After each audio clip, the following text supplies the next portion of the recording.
All right, guys, let's get into it. Game number 1 here coming up between Reynor and Zoun. The first map is going to be Evil Heart. In the bottom left, it is our Protoss in red. Give it up for Zoun.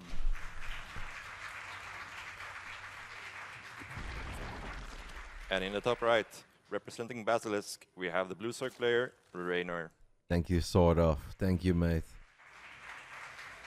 Reynor, what an exciting player to watch. So fast, so good with the multitasking. I can't see what that sign says.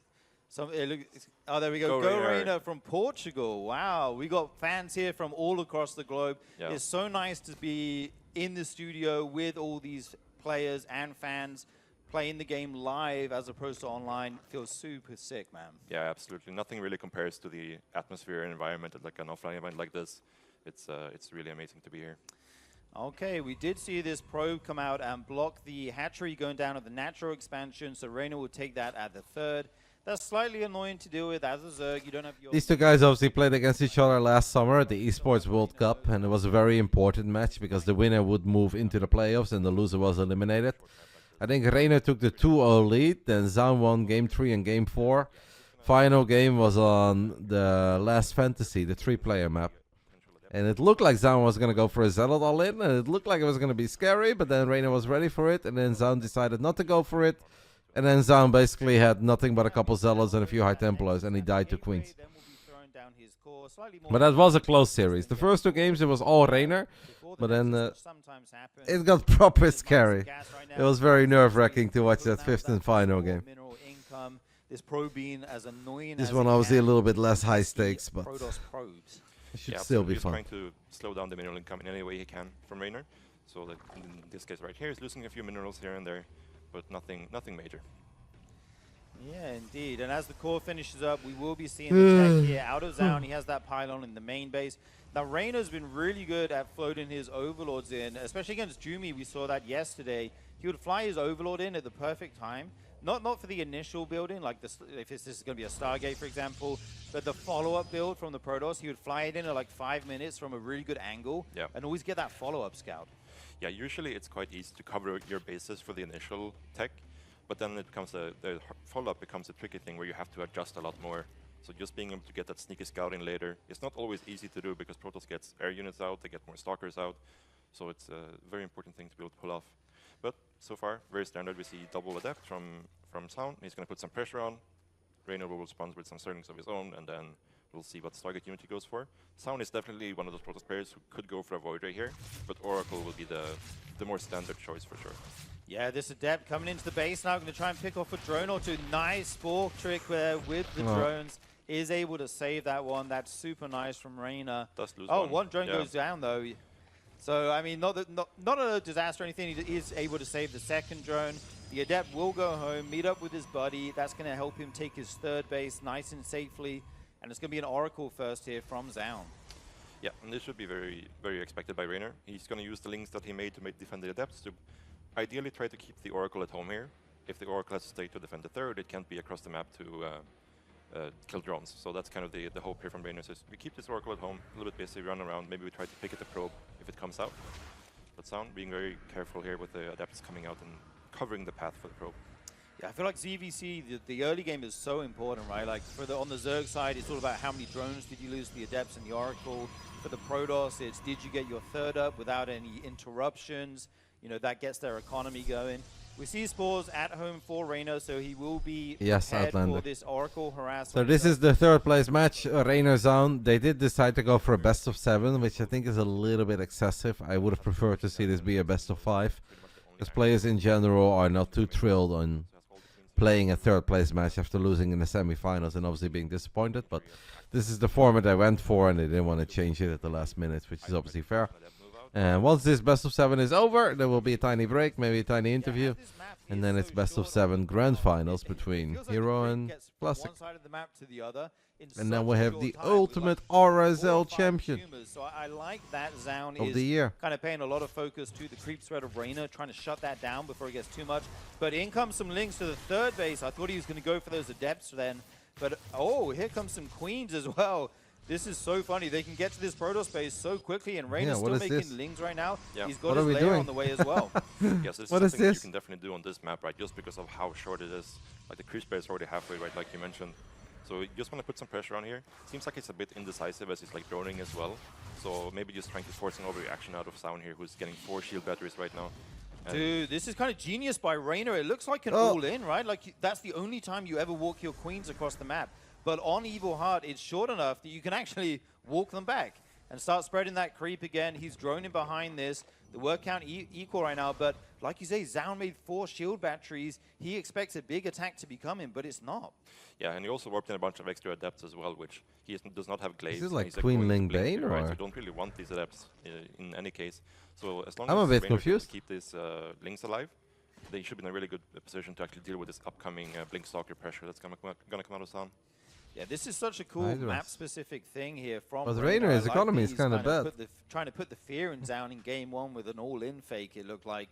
But I think now, obviously, Zoun knows the attack isn't coming, so he's going for the more normal follow-up. He's getting his Forge for upgrades, throwing down the Robo, and as Blink starts to finish up here, we should see more and more Stalkers being warped in, and he'll try and pressure Reynor on the other side of the map.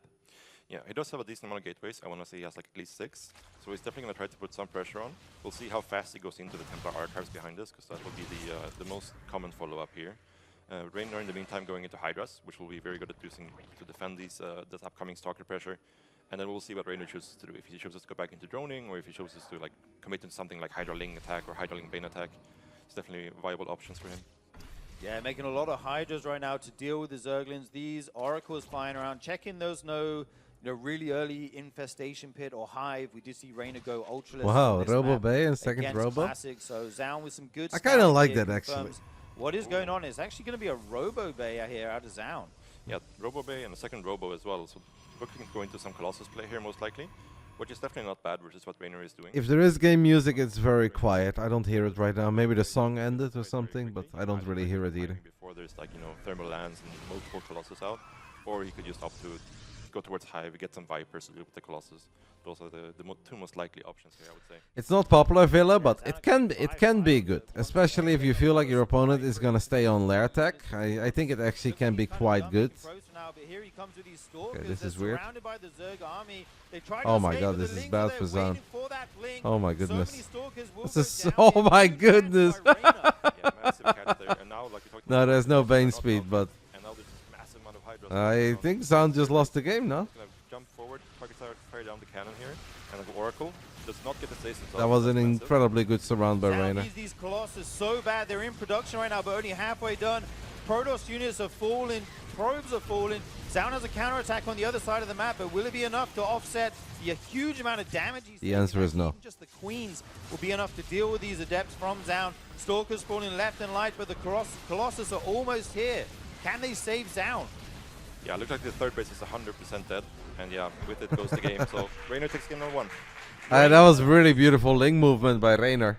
I wonder how this game goes if he doesn't make that move out with the Stalkers. If he doesn't get surrounded, and if we can just sit at home, buy some time, get a Colossus out, get a second Colossus out, then I actually think it would have looked quite okay for Zoun. But being forced to blink and then still being surrounded is a total disaster. Like where he realized that there was a lot of adepts, and just in case Zoun was doing something like a glaive, delayed glaive follow-up, you have the Banelings to deal with that. But in this case, this round was super good from Reynor in the middle of the map here, getting on top of the Stalkers and trapping them. And when they can't blink away, you have to either make a decision as a Protoss player to immediately recall, or try to trade out the fight, right? And Zoun made a decision to try to trade out the fight, but as we could see, did not really end up well for him. Yeah, I think if Zoun literally had like 20 more seconds and gets 2 Colossus out, this game can look completely different. So Reynor hitting that timing extremely sharp there, able to take the victory in game number 1, and that is the start you want to see. Zoun is hating life right now, and he's wondering why the fuck did I move out with my Stalkers, and why did I let myself get surrounded? Because even without Thermal Lens, having 2 Colossus there, cannons, batteries, stasis traps, like, I don't really see how Hydra Ling and slow Banelings ever kill Zoun there. And then going up to Hive is mega difficult, because that feels like it's going to take centuries. Right, guys, we are going to be jumping into game number 2 here on Celestial Enclave. Let's see what these guys have in store for us on map number 2. In the bottom left of the map, in red, it's the Protoss player, Zoun.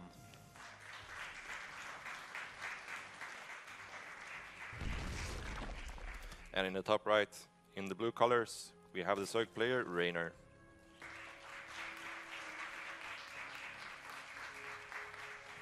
Okay, so the map here is Celestial Enclave. This is the only map in the pool with a pocket third base, which is connected to the main, and you can only access this via the worker path there. Only workers can go through there.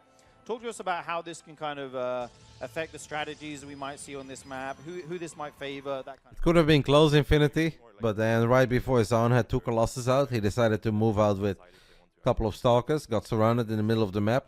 He blinked, and he was still surrounded. When it's a Hydra Link surround on Stalkers, yeah, everything died, and then the game ended before it ever should have ended. It could have been interesting. I actually think it could have looked very good for Zoun. But this is a bit of a problem. I feel very often there's a lot of potential in the Colossus builds, and then somehow Protoss always dies to something. So, I guess that's the reason why it's not considered all that good. But you still look at that game and be like, well, he shouldn't have lost those Stalkers. No, he shouldn't have. But he did. And it's always something that happens that is somewhat similar to that. Yeah, going 15 hatch, then the Overlord, then the pool and gas is slightly different to the order we sometimes see. The good thing about this build is you basically never get your hatchery blocked, like we saw in game number 1. So you don't have to take it at your natural. You do have to delay your gas a little bit, but that's not the biggest of issues. You still have your speed well in time. This probe, again, going to be annoying. Try to deny the mining. Did you make this map patches, or? Yeah, and Reynor obviously being aware how this map layout is, and that Zoun is more likely to go for something very defensive. He might have some aggressive option in mind as well with this follow-up, so we'll have to see how he spends his gas, if he keeps mining gas after link speed or not. These were the big things to look for. I think as a Zerg player, you're not really too tempted to take this back base early on because it is a lot less resources on it. So most likely we'll see Reynor take a normal third, and then we'll see what the options is going to be with the link speed. For now, it seems like he is completely pulled out and is just happy to get a link speed and then go into a normal game from there. Yeah, the payoff for that third base seems to be a little bit lower for Zerg compared to Protoss, for example. You do only have 1 gas down there and less minerals as well. Talking about tech, Zoun is going for a Stargate again, not doing anything crazy here in game number 2. Seems to want to stick to the game plan for the moment. He might mix it up. He might go for some Void Rays instead of the Oracles. We'll have to see as this Stargate does finish up. Yeah, I noticed that too, Nor Bash Bash. Queens at the front, gonna try and Little bit late settling that prediction, right? And getting ready for the next one. Hey, I'm pretty good with my predictions. I misclick once every 4 months or something, but other than that, I feel like I'm very on top of my predictions. Void Ray first. This gas is very tempting to get, because if you're going for something like an all-in, you obviously need less drones to get the double gas income, right? Just from that rich gas. So we'll have to see what he chooses to do. He could just play a normal game from this hatch, but as soon as you see this as Zoun, you gotta be thinking about there could definitely be some aggressive mid-game timings coming out here of Reynor. Yeah, for sure. And Zoun has actually gone for the Void Ray first this game, so he'll be able to clear out the Overlords of Reynor, fly it around, try and Hello, get a point with multi. it. Sometimes you can get a drone or two, but you can also try and slow down the Zerg's 4th base. Just 5 before he hours, gets mate, the until Void Ray football there, is back. Before the hatchery gets too much HP. And the In Queens 5 are hours, able football to is so help it. back on this We Sunday. do see a pylon going down at that pocket base for Zoun, so it looks like he may be thinking Banger about game. taking Must his watch. 3rd base here. The Zergans poke in and see a couple of depths and then just go back. You know what's funny, by the way, Multi? Literally the most exciting game of the year for Ajax. Last game, they somehow thought it was a really good idea to light up a bunch of flares and throw them on the pitch. Then they get a warning, like, hey, if you guys do this again, the game will be suspended. Players come back, they do it again. And then obviously you always get punished that the next time there is a game, a home game, there is no audience allowed in that part of the stadium. So now they have to play Ajax against Feyenoord without support of their F side. Now the entire section is going to stay empty because they threw a bunch of flares on the pitch against Groningen. Fucking Ajax fans are so dumb. It's amazing. So the fact that he's able to get 3 drones here as well is really nice for him. Yeah, definitely something should be happening. Actually, Carriers? not, What the hell? Not Tempest. So he definitely wants to keep this hidden for a bit longer. Because the carriers, if the Reynor gets a whiff of this early on, he could really take advantage of this and be very, very greedy. But if he doesn't, then it's could be very, very strong for Sound to suddenly show up with 2 to 4 Still carriers no to away put pressure fans, on no. the Zerg as well. It's been like 20 Yeah, years especially at this because point. he has that forward base, and the carriers can get to that so quickly here. 20 years So without this away game is going to fans. look very interesting. Reynor did take that rich gas before he even took all the gases in his main and his natural. Yeah, it's wants so to make stupid. use of that. It's just more efficient, right? You Yeah. get more gas for the same amount of workers as a regular gas. So that is awesome for him. He's going to be going into Hydras here, adding some more gas now. And the question is, how does Zoun want to play this? Is he going to... You guys know that I was a very big carrier fan for a very long time, and I spent 3 years of my entire life talking about carriers and +2 air weapons. These days I really think carriers are so fucking trash. And there isn't one specific reason why I think they're so trash. It's just a lot of little things over time that made it worse, and made it worse, and made it worse, and made it worse. To me, it just kind of feels that everything is good against carriers. Timing window is quite short. As soon as carrier starts to get up into like 5-6 counts, they start to do really well versus Hydras as well. Ooh, and we actually see Overlord speed on the production tab for Reynor. That's often a cue that they want to go into drops or make a creep highway, something like that. Something which you can use to be aggressive. He is making a lot really of hate Hydras right carriers. now. I'm curious if he knows about this. And that saddens Sky me, Toss because I used to love the transition, carrier. as he's making nothing but carriers, interceptors, and even a mothership on the way right now for Zoun. Yeah, definitely going for this Hydro timing here. And we'll have to see if we can hit it just in time, because the carrier count is up to 4 now, I believe. And the I think the only way that Reynor loses this is if he attacks with, like, let's say 10, 12 Hydras, and all the interceptors get deployed, and they kill them, and then they kill them again. But if Reynor right now just banks up, let's say 20 Hydras, I think it's the easiest victory ever. The interceptors and actually win the fight, and ooh, nice pick off there. Those queens do get that oracle. Carriers and these above units have to be creep. so careful on Ambitious. creep because Reynor's making nothing but Hydras Very right ambitious. now. He sees his moment. Well. Yeah, the speed finish Oh as well. my He's able God, to take man. down one carrier. Will he be Oh able to get my a second? God. This will be an absolutely huge pick off Jesus. for Reynor if he can get one more. They're slowly floating This away is- here, and it looks this like this is carrier will Bronze go League, down. I'm sorry, but- Huge win for Reynor. Huge win. Mothership just finished, so that could maybe be the saving grace here for Sound, but this is so far looking really, really Yeah, rough. The it timing was- here from oh my Reynor God. is gonna do a lot of No! Yeah, Reynor not making any more drones. He's on 63 right now. Another carrier is going to go down. My 3 in a God. row. Absolute disaster for Zoun. 13 drop lords. Timing. But Reynor, on the other hand, is 13. just making Hydras and also sending it. He's going to follow this up with 13 20 lings overlords. and 30. We just lost 3 carriers without killing a Hydra. Those drop lords into that pocket base. Yeah, that's going to definitely be something that can either work out really great, or if Sound catches this overlord, it could work out really bad as well. So we have to Yeah, wait they're to see what always really this happens, slow. But this was an amazing pickup for Reynor, getting all these carriers.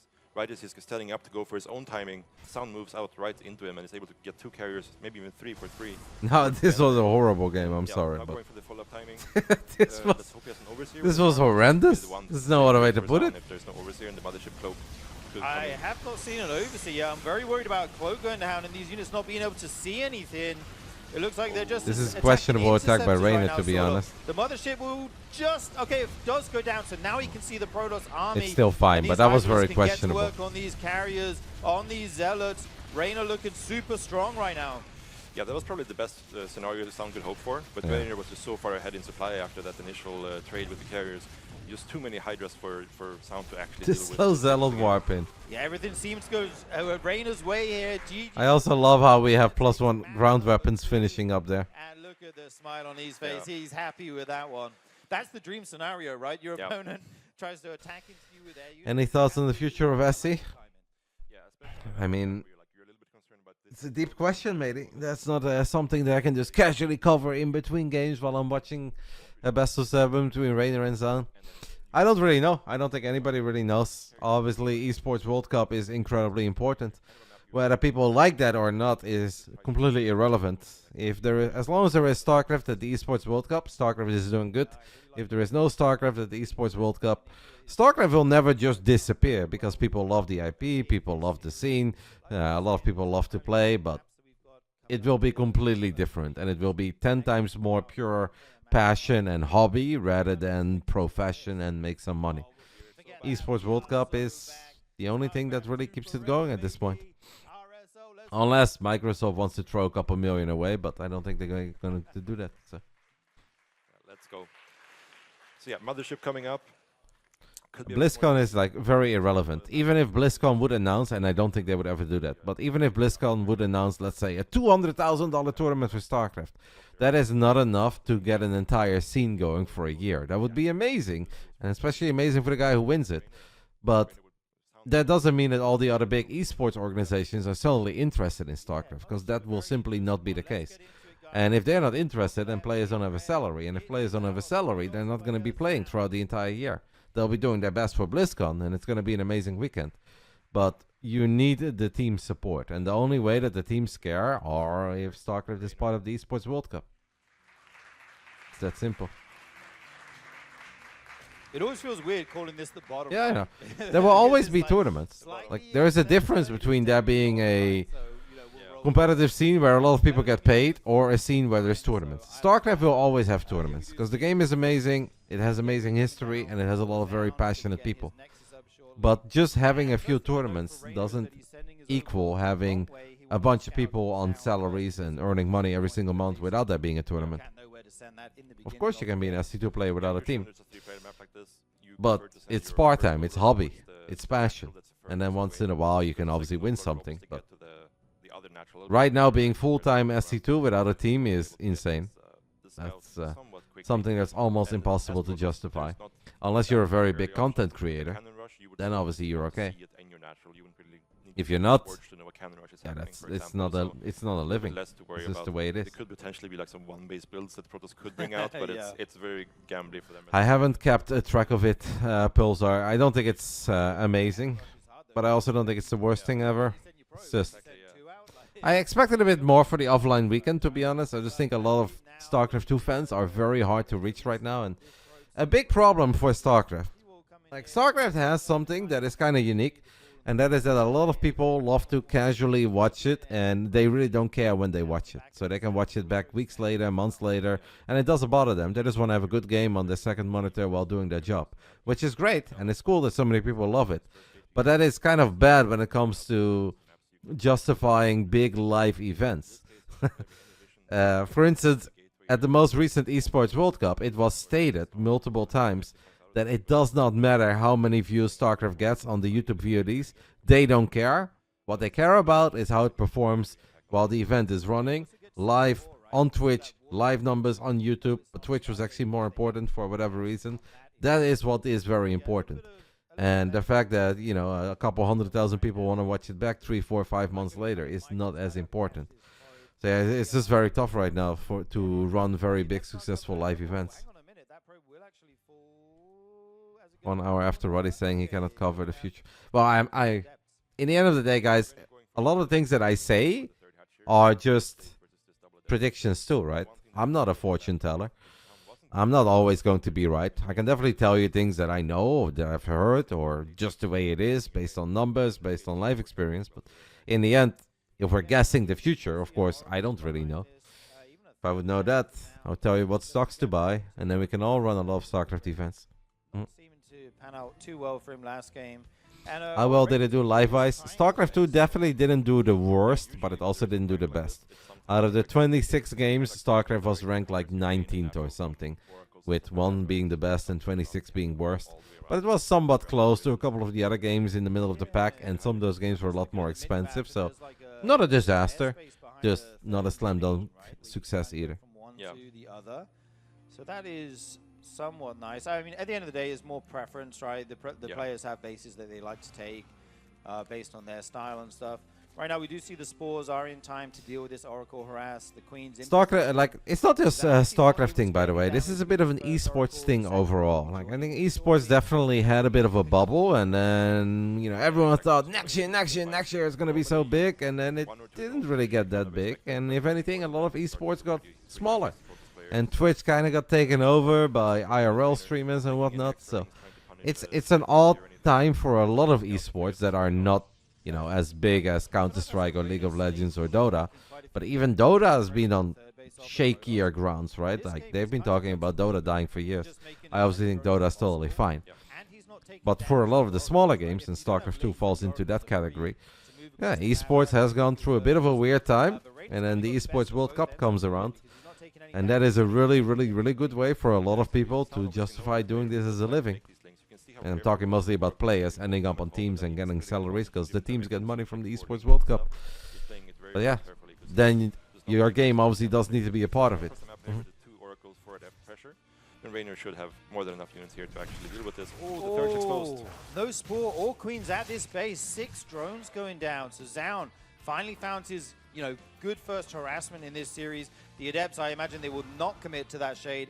As there's a ton I do expect Starcraft, by the way, to be at the Esports World Cup this summer. I don't have any insider info. This is not being confirmed. But I absolutely do expect it, because I think they would have already told us if it didn't happen. And the fact that Hero joined T1, I'm sure that T1 knows a thing or two that the rest of the world doesn't know. Because obviously T1 is very important to the Saudis. Having Faker, having T1. And I feel like they wouldn't have picked up Hero if it wasn't for the fact that they have a very, very, very strong suspicion that StarCraft is going to be at EWC. And that's obviously great news for the scene. That's great news for a lot of players. But if it then immediately turns into that we don't know what's going to happen next year, like, yeah, that's just tough, right? So it is possible that StarCraft slowly but steady goes more into the, hey, we're still going to have tournaments because the game is great and people love it and it has a rich history, but less full-time and more part-time and joyous. The Blizzard patches is a massive tell to me, yes. Because I think that EWC probably made some demands to Blizzard and saying like, hey, we're willing to do StarCraft again. But ESL said they're not going to run it, and we're not going to run EWC for a game that gets 0 support and potentially have a disaster tournament. So, if you guys want us to run the Esports World Cup, we want you to take care of your community. There's a very good chance that that is what has been said, that is what has been discussed. This is not confirmed, but to me this makes a lot of sense, and that's why I think it's indeed a big tell. Oh, never mind that. Reynor go in here with all these links, but the stasis wards are huge. More than a half the links getting tied up, but he will pick off a unit or two, fall back, wait for that stasis to wear out, and he's making so many links right now of 70. Yeah, like it's kind of fair, right? If they're spending $1 million, if not more, on running the biggest StarCraft event of the year, asking for a tiny bit of developer support and taking care of the game and community, it's pretty fair. I know some people think that the Saudis don't give a damn about anything and they just want to spend infinite money, but that's not necessarily the case. They do care a little. There shouldn't really be any big counter timing here for Reynor like we saw in the first game. He should just be looking to power up this creep, power up his drone count, and then deal with the army. I feel like Zoun didn't really get to show what this build can do the last time he tried it, because Reynor just went for basically an all-in, right? Yep. And tried to kill him before this tech got out. But this time we do see that the... And in the end, it's obviously a lot of people from ESL, that have just been put into places of EFG that run the Esports World Cup. So it's not like it's 5 new guys in an office in Saudi Arabia of the royal family that decide all of these things. It's just a whole bunch of money that then gets spent by people that do have a lot of esports experience. For instance, Apollo, who's been working for them for a while. And yeah, they obviously know what it takes for an event to even be considered remotely successful. And they don't want to take the risk if the game gets 0 support. It could just be a timing to deny a base and then go back home and you'll get stormed behind or something yes, like that. It's the so same. Far we don't see any they just dropped the SK part, but well. SKT1 is like T1. He's just going to actually commit to this double Colossus production timing here. Yeah, kind of the mortal enemy of the Hydroling Bane army is Storm. Kind of anything other than that, and you feel like you can fight it, especially on creep. I missed the details because I've been... We'll have to see what the follow-up is. Somebody asked me 8 minutes ago, like, hey, Roddy, so what about the future of SC2? And like, I don't want to be a dick and be like, nobody knows. But it's also, there's often too much to cover, and then I'm obviously missing the entire game. I think Sound should be pretty okay here, actually. Like, he has a lot of force. Let's just enjoy it. 2-0 lead for Reynor. We kind of get the game that I feel we deserved in game 1. And now I think we might see the Colossus shine a little bit. Baneland speed wasn't finished there. Those Banelands waddled forward and very slowly, and it just finishes now. It feels like a bit of a I like this for Zoun moment there with the upgrade timing for Reynor. Yeah, and then seeing all the Colossus in the sentries, he just pulls he's probably going to make a few more Banelings here, as he has 11 more Banelings coming in. Killing this army without Ravages is not impossible, but I do think it's very hard. Basically, Reynor needs a very sick 316 no-scope Mountain Dew surround, and if he doesn't get that, we're going to game 4. 6 bases, so his economy is looking fantastic to go into a late game. We see him adding the... But Reynor does have some very sexy surrounds up his sleeve, so it's not impossible. Whatever he wants to do with that. But I don't think Zoun wants to go there himself. He's looking like he's setting up for a big push here at the front. Yeah, so I'm very committed to this timing. You definitely want to make this push work and end the game here. Great force coming out here for the initial fight. The flank coming in from the back though. So much wing bait stuck on the force field for the flank from the back. Huge damage with those Banelings. A lot of Zerg get deleted though, and Zoun takes game number 3 here with a sharp timing. Those Colossus plus the force fields, it became a meat grinder for the Zerg. Yeah, the force field are really key, right? When there's no Ravagers to break the force field, there's no Ultras, there's no Vipers to pull Colossus to actually break the force fields. There, you have no real way to actually get on top of the army. You need to get on top of that army with your Baneling army, otherwise they're just completely wasted, right? All the Banelings.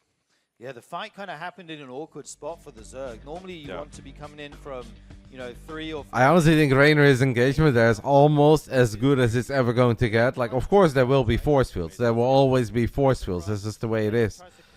Like, Reynor's Banelings actually get really good connections. It's just that this army of Protoss is very good against this army of Zerg. That's just the way it is. Down all these Zerg units once the force fields do dissipate. Beautiful timing here from Zoun. Yeah, definitely a strong timing versus this high-rolling Bane composition. I do wonder if Reynor was maybe a little bit... There are multiple. I would say there's not only one. I think there are a few billionaires out there that love SC2. But even billionaires do want to make choices that make sense. And obviously people that are considered billionaires do not necessarily look at a bank account and be like, wow, billions of dollars, how am I going to spend all that cash? Like, it's pretty much always tied up into a million different things, right? Colossus into his army. He loves SC2, but like, I mean, it's silly for us to discuss that because nobody knows. But even if you're very rich, that doesn't necessarily mean that you can just have access to all that money in cash and can start splashing it around. What are we following here? The stream title will help you, Fladen. Looking at the stream, it could help you. On the top right, it may help you. Exclamation mark B, exclamation mark bracket. In the top left, the red Protoss. This message might help you. A lot of things could help you. And in the bottom right, we have the blue Zerg player, Reynor. I mean, I'd be the same, Ahmed, but that's probably the reason why we are broke and other people are rich. Like, yeah, if I would win the lotto, if I would win 10 million, I would gladly spend like $1 million on Starcraft. That'd be really fun. But that's probably how you go broke. So cool to see the crowd out here supporting. I mean, if I would have $1 billion, I feel like that'd be very hard to spend on Starcraft. No matter how hard you try, $1 billion is a lot. But yeah, that last game, I think Reynor, like, if there's something like a storm follow-up instead of the Colossus, it's very, very subtle, KBM, but I believe in Fladen to figure it out. I think it's possible. Complete counter composition basically for that time of the game. And thank you, Free. I appreciate it. Alright, guys, I want to pay a little more attention to Game 4 because I completely missed everything that mattered in Game 3 because we were trying to answer a question that is always impossible to answer. Reynor was able to hold that one, but this one, the Protoss player actually gets all the way max first. It still hits before Hive. Really cool timing there. Right now we do see this probe trying to deny some of the mining. Very standard opening from both players. We've got the hatch gas pool and gateway nexus coming out for Zoun. Yeah, very standard so far. And most likely we're just going to see the Stargate. It's very rare to see any deviations from that really these days. Sometimes, occasionally, we'll see like the Robo into 4-gate Claves kind of opener. But for the most part, Stargate should be what we should expect here. And from Reynor, he's just opening super standard this game as well, similar to the previous games. And maybe on this map, I think he's going to probably try to play a bit more standard.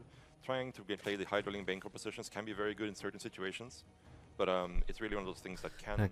That is obviously true, Pilsar, but what you have to understand as well is, like, let's say in a hypothetical world, right, there is a party that wants to put up $3 million in prize pool a year. How are you going to give it out? Then you need to hire a bunch of people to be in charge of that. Then you need to hire a bunch of people to have events. Then you need to rent venues. Then you need to pay people. You need to fly out people. Like, just prize pool is often the smallest part of the cost. To put things in perspective, for some of these remakes that we had in the past, where let's say the prize pool was 100k for the weekend, the overall cost to run the Starcraft tournament at a DreamHack would be like 600 or 700k. So you're looking at like 15% of the cost. You're running a $100,000 tournament, but that's actually only 15% of what it will cost you to run that weekend. Thrown way off. Yeah, absolutely. The Adept tries to shade in the main, but with the Zerglings there, does have to cancel. Yeah, and Zoun being very conservative with the second Adept as well, so no double Adept pressure here. I was thinking the same thing, by the way, Norbash Bash, but force a couple of links. I was distracted again, so I didn't want to yap. And we can But it looked misplaced to me. Reynor's going to try to move out across the map with these links, try to force the Oracle to stay at home, and in the meantime, just... Yeah, exactly. That's kind of what it would be, Pulsar. If you want a company like ESL to run 5-6 offline events over the year and give out 3 million in prize pool, you're going to have to give them 10 million in total. That's probably what it is. And then at the end of the line, like, they obviously want to make money, so if they make 500k or a million on it, they're going to be happy. And then a couple $1 million go into travel and venue costs, and then the rest goes into the prize pool. And obviously employee salaries, etc. Yeah, definitely. So we can definitely see the respect that Zoun is giving to Reynor, because this Oracle, if you have the 2 Adepts still at home, it usually prefers to just go straight across the map. Yeah. But he left both the Adepts at home and the first Oracle, definitely respecting Reynor's potential to make a bunch of links and try to cancel that third, right? Playing it very safe. Yeah, we do see the Oracle already taking a decent amount of damage on it. Shields, that's nice for the Zerg player. You're able to shoot these Oracles away before they commit to diving your drone line.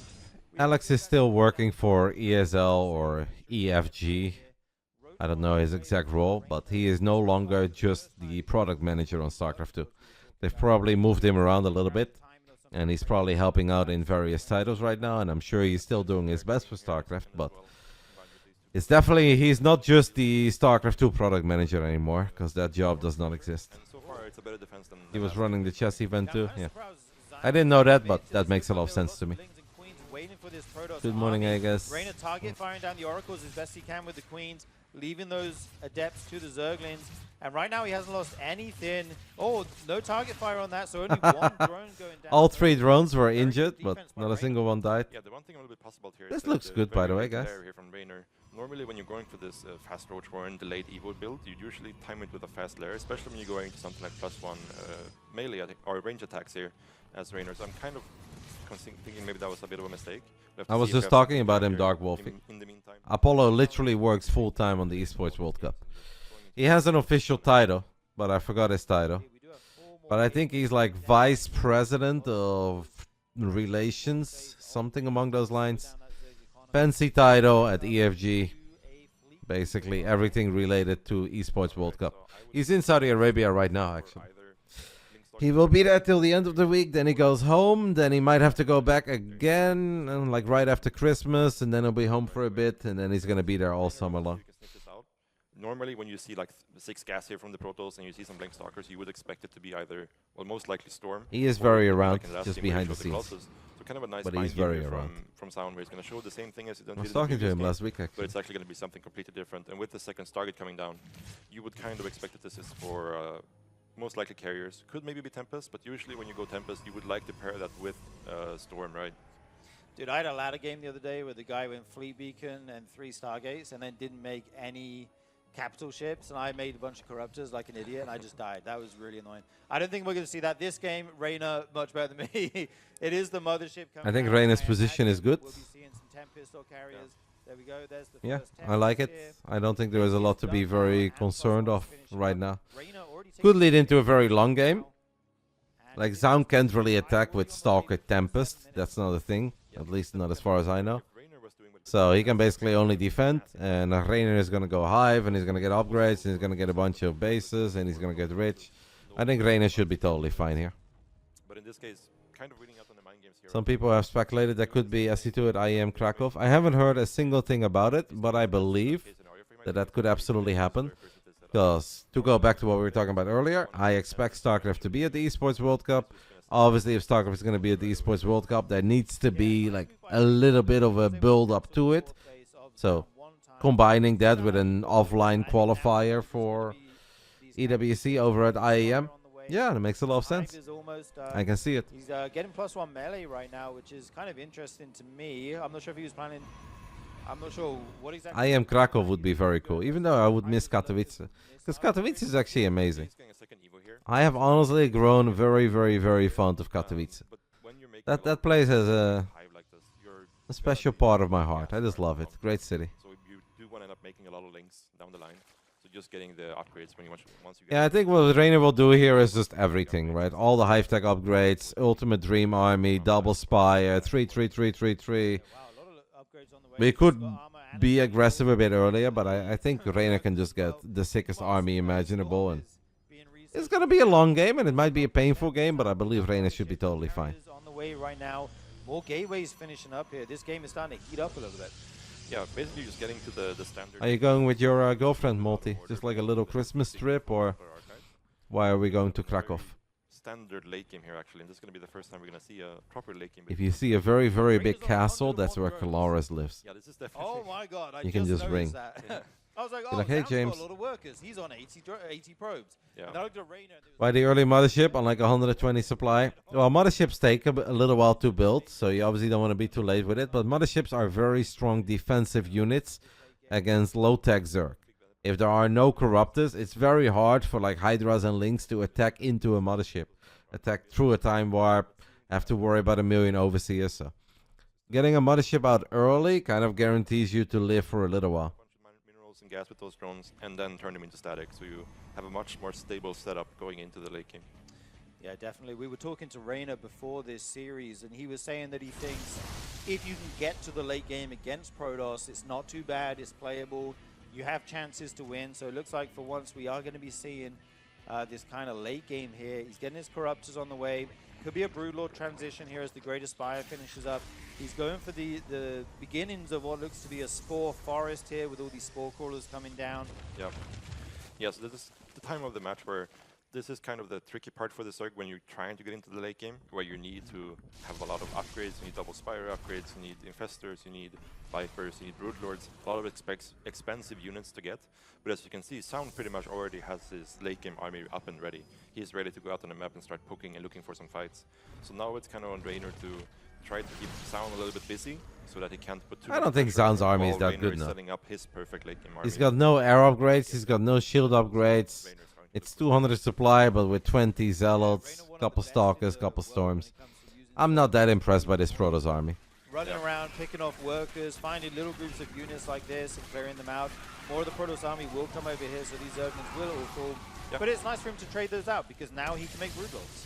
Yeah, exactly. You know, having the Adrenal just makes your Zerglings so much more efficient at fighting Zealots, right? So you can actually take these fights head on and keep some map control. You don't just want to give up the entire map and just get stuck in your corner and let the Protoss expand for free and control the entire map. So very nice play out of Reynor. Gonna lose this hatchery most likely, but at this point in the game, you're not really super ready to actually saturate this space, because you kind of have to keep everything nice and tight as a Zerg player here, not to get pulled apart by a War Prism or a potential like Mothership trying to sneak around the map. So Reynor take it slow. Yeah, I kinda like Zoun can be a surprisingly good, like late game player. Obviously, we can always think back of the one time where he defeated Serral many years ago at Home Surrey Cup, when no other Protoss could ever win the ultimate late game against Serral. That was truly stunning, bizarre, surprising. I was looking at that game and I started looking away because I was like, I've seen this game a million times. Nobody wins this, so Zoun is not winning it either. It was on Data C. And then he did win it. And after that, I've seen a few more very impressive late games by Zoun. But we are nowhere near there yet. It's not like this map has been split. He's got all the upgrades. He's got a Dream Army. Right now, it looks like late game, but it's a bit deceiving because the armies are still kind of crappy and the upgrades aren't really there, and all the cannons and batteries and infinite production isn't really there. So I think Reynor should be totally fine. Securing up this base again, like you mentioned, getting the second Spire online, getting more Corruptors. Probably going to see a couple of Infestors get added in here as well. Yeah, that was kind of funny to see a drone go to take a base in the top right, and there's just two Zealots waiting for him there. Denied. But here comes Zoun, finally looking to make an aggressive move on the map, at least clear out a little bit of creep, even if he doesn't want to go too far. Lots of Overseers on the way for Reynor. That's going to give him a ton of vision, be able to run those changelings around, see exactly where the Protoss army is moving across the map right now. Yeah. Obviously, like we mentioned, Zoun just out here looking to get some value out of the Tempest, see if he can kill some stuff for free. And in the meantime, just securing more bases. And Reynor, he's still building up, right? And he has a really high drone count still. When you actually want to start to get a fight, Bit of an off game. Probably need to go down even lower. 30 like minutes in, and it 70s, feels like high nothing 60s has in happened. terms of worker count. but you obviously want to keep a high drone count for as long as possible, just so you can soak up as many resources as possible. Dude, there's so many upgrades on the production tab here. We've got 3-3 coming down for Reynor, as well as that +2 attack flyers on the air units. A Dark Shrine going to be added in. I feel like you should always do that as a Protoss. Like, it's not that expensive a building. In the late game, if you have a big fight and you can warp in DTs to a new base or something and shut that down, that could be a game-winning move. So I like that. This little hit squad of Stalkers and one Observer picks off some creep there, whilst this War Prison that we saw in the airspace finally gets put to use as he denies a hatchery there. Yeah, Zoun probably just looking to trade out some of these Stalkers. At this stage of the game, he would probably just want to replace them with either more Tempest or potentially some Immortals or Archons or something like that. But you don't really just want to throw them away for free either, right? So it's kind of I do know Reynor well enough that if he does not win this game, he's going to be absolutely fucking fuming. I think he'll be fine, but if he doesn't win it, he's going to be very unhappy. Doesn't lose it. One unit, you were talking about you want to trade them out for something, but Reynor does not let him get anything there. Yeah. I'm not sure what that was. That Changeling? That seems like pretty overkill for a Changeling or two. It was but rocks. yeah, he will shut that down. And now, what do you think the plan is for Reynor here as we kind of get into this super late game? Are you looking for one big fight or some run-bys? Yeah, so what you really need to start off the fight is a fungal on the Protoss army. Because otherwise what happens if you just try to straight up run on the army, he's just going to kite away and use Time Warp, Stutter Step, Storms, and you end up bleeding out so many units as you try to connect. You really need that fungal to start the fight so you can actually connect with Protoss army. Because at this point in the game, once you get into this high upgrade Corruptor, Broodlord, Infestor army, the army is super, super strong. It's just about the matter of fact, can you actually force the fight or not? Reynor doing such a fantastic job with these upgrades. Already got +3 air weapons, flyer attacks on the way for Zerg. I feel like the Spire upgrades... The Shroud is actually very good, like low-key kind of good. They have Chrono, and if they go for the... I think Reynor is just going to wipe the floor with his army. And then he's going to kill 2 bases, and then Zoun will rebuild an army, and then it goes on for a little while, and then Reynor wins. That's my prediction. Well, I could be wrong. That's the beauty of Starcraft, guys. After all these years, we could still be wrong. But I think Reynor will crush. But once you feel like you're stable, you do end up getting a second Spire. But yeah, some smart trade here happening. I think he's got it, yeah. Reynor probably also similar to Zoun, looking to trade out some of these units. I think he got it a long time ago, like 6 minutes ago. So on. But for the most part, he's looking to replace these with more Corruptors, more Infestors, these kind of things. Yeah, some of those Lurkers will go down. I love that he's adding a Nidus network on here. This will give him the option to be aggressive on the Protoss side of the map. You can't really get your Broodlords over there easily, so this gives you a way to still harass the Protoss and hurt some of their economy. One random Zealot almost takes out a Spore, but the Lings will help it out there. Yeah, it's the kind of thing These are not my favorite PVZs, guys. Put some pressure on the Protoss, and I enjoy the 10-minute Queen Walk a lot more than this. Defensively on your bases to allow your Lurkers to rotate from one base to another if there's like a big attack coming in as well. We'll see what he uses it for here. But in the meantime, Macro Shroud and Ultra Cavern coming out as well. This will be nice for him to have like a small now he's getting ground Shroud. army He that didn't can have it. deal with, counter pressure. Was the other game that he already got Shroud? I feel like he already researched it once in this series. Right now, I think Reynor is pretty happy with the look of his main army. Reynor just had 9 spores in production. I'm curious what the count is. How many spore crawlers do we have in this game right now? It must be 33 spore crawlers out on the map for Reynor. That is an insane amount. 32 cannons on the other side for Zoun. Here's the first Nidus of the game. Reynor's probably got a few Lurkers in there. If you can get them into a mineral line, it'll be annoying to deal with as the Protoss. But Zoun shuts that down super early, which opens the window for these units to push this base here. Yeah, I think Reynor is just happy to force Zoun back home there. Just keeping him off the map, giving him more time to mine out his bases. Because when you have this like massive Broodlord army, it's so slow. You kind of have to just take bases one at a time. So anytime he gives Zoun away from him, he can just peacefully mine his bases across the board are so crazy. One side of the map. We're gonna see here, Reynor's gonna have to make a decision. Both of them working on 5 upgrades. And we will see which side he chooses to go for. Yeah, you can't put all your spore crawlers on both sides. Yeah, this is starting to look more and more like a game that will never end in the next 5 minutes. And yeah, like you say, the Broodlords are so slow. Indeed, could very well lead into a 40-minute game. One player ends up taking one side of the map, the other will take the other, and we get a kind of split map scenario. Yeah. Here is this Protoss army, so many changes waddling across the map there. And Zoun looking to move on to creep, potentially. No, not yet. Yeah, I think Reynor is almost at the point where he's ready to start looking for fights more aggressively here. And it's kind of thing I hope so. From Zoun. Gets one Tempest though. Yeah, those Vipers lose all their energy, not able to. Why do you feel like Reynor is losing? And the Tempest going to work. Those feedbacks are problematic. Reynor. Like a game like this can go in two different ways. Either we're gonna feedback a bunch of Zerg spellcasters, drop some storms, force a fight, and yeah, then the Protoss army looks very goated. Or Reynor lands a good fungal, lands a parasitic bomb, Nuru, and he kills everything. It can go both ways. But I feel that Reynor should be very good in games like this. I don't think it will reach the 1 hour mark though. I can definitely see it reach 40. But it can also be over at minute 27. It really depends. They both have crush potential. And it's very important for Zoun that he feedbacks a bunch of shit. And he drops some big fat storms. And that he's got reinforcements when they fight. And obviously it's very important for Reynor that he avoids that. Units you need to control separately. You don't want them all doing the same thing. So the control becomes very important. I like that he's adding in some ultras here. They will, not take much damage from the carriers. They'll start to clear out some of the ground army. Maybe force Zoun to make some immortals to deal with them eventually. He does have a couple in the mix there. Yeah, and you can also just use them to pressure the other side of the map. If Zoun's army is on the right side, you can use the ultras to pressure on the left side, force him to either leave units or force him to rotate around, just to buy some time here. Because it's definitely kind of a situation where if Zoun just gets to expand here and starts putting up static defense alongside his army, it becomes really hard for Zerg to win a fight. Zerg kind of wants to fight away from any sort of proto-static, because the shield battery and the cannons do add a lot of value to that Protoss army. I think right now both players on 6 bases, I believe. Reynor's 6 going up here. So this may come down to just a war of attrition, who runs out of minerals first. Zoun taking another Nexus here, I believe that's his 7th. At this kind of forward position, he may use that as a launching pad.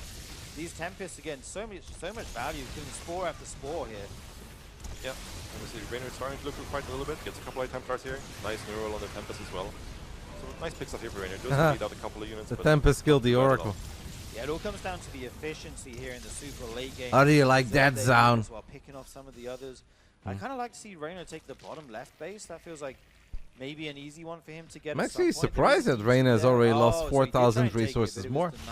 Yeah, and that's difficult to deal with. You need Didn't feel like a game where he lost 4k more to me. Reynor looking to engage the Broodlords, get on top of some of these high Templars. Zoun says no thank you and forced to recall out of there. Yeah, makes the decision to recall right away, and that's the kind of thing where if you're going to recall as the Protoss, you have to do it right away. There's no point in waiting 10 seconds and you just lose more units, and then you lose even more units as you're recalling out.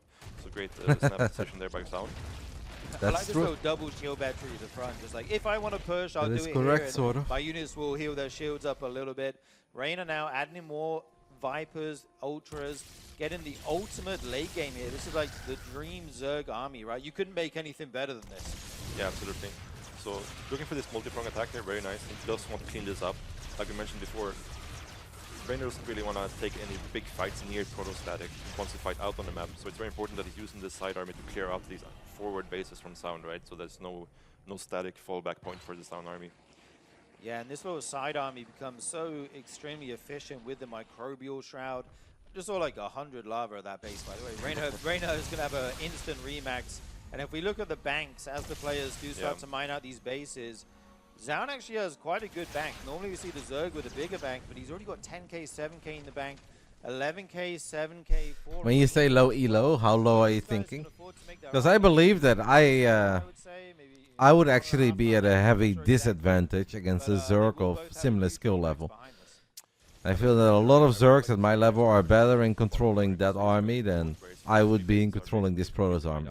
That's because I'm an ape these days and I can only aim move with Zealots, which is still good enough to get pretty high up on the ladder, but I'm still an ape. I would not be good with High Templars and Tempest and a Mothership against this kind of a Zerg army. Outer bases. Yeah, we do see him take that hatchery now. That is nice. Meanwhile, he's going to push this base with quite a lot of Ultras, actually. This will tear through the static defense. This High Templar can't really do anything. Basically anything except Immortals or air units are not going to be able to deal with these Ultras. Going to work right now, picking up a lot of static defense that's quite expensive, getting a couple workers. I think you're on. Meanwhile, the feedbacks are huge.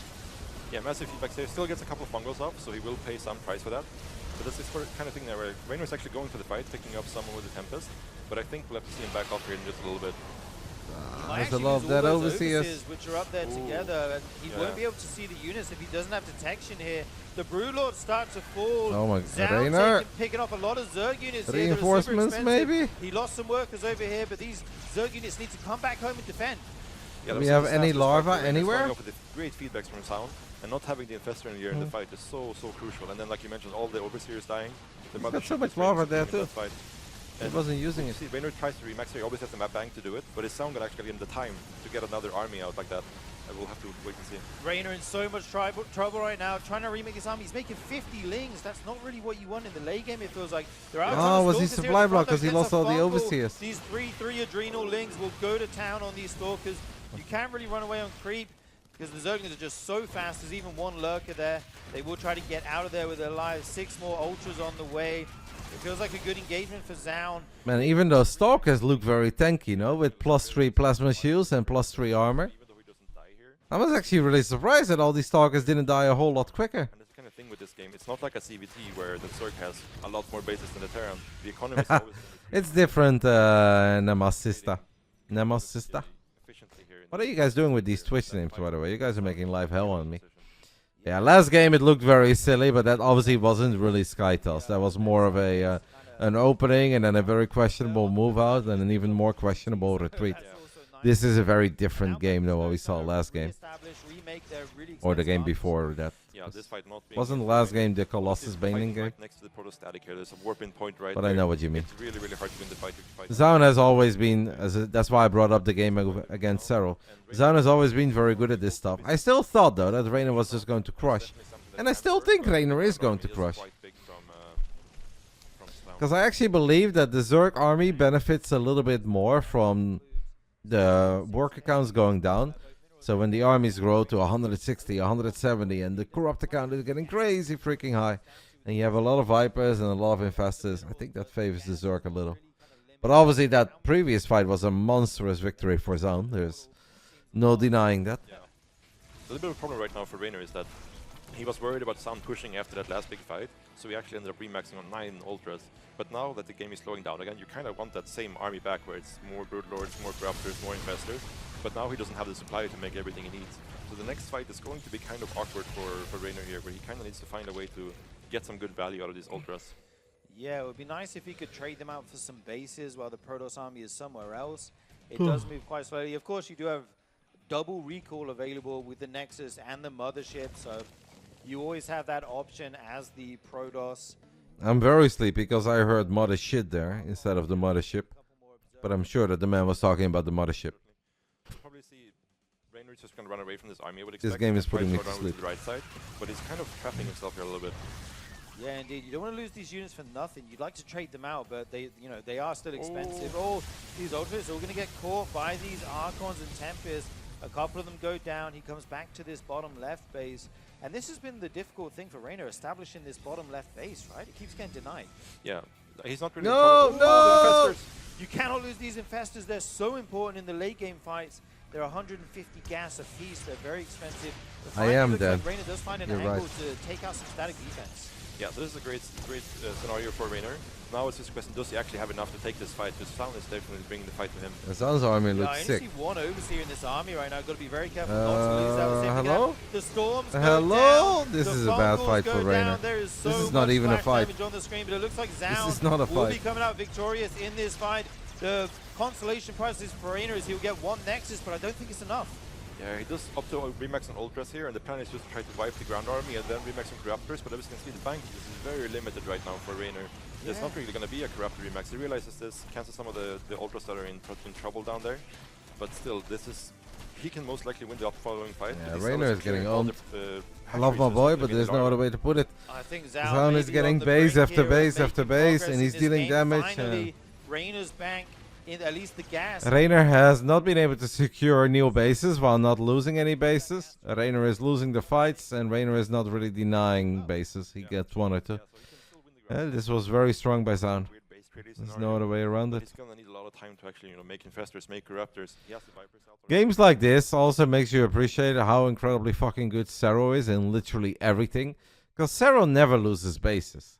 Like in the late game, it always feels that every Protoss attempt to kill a Serral base is just a waste. War Prisms do nothing, run-bys do nothing, a big air move out gets punished immediately.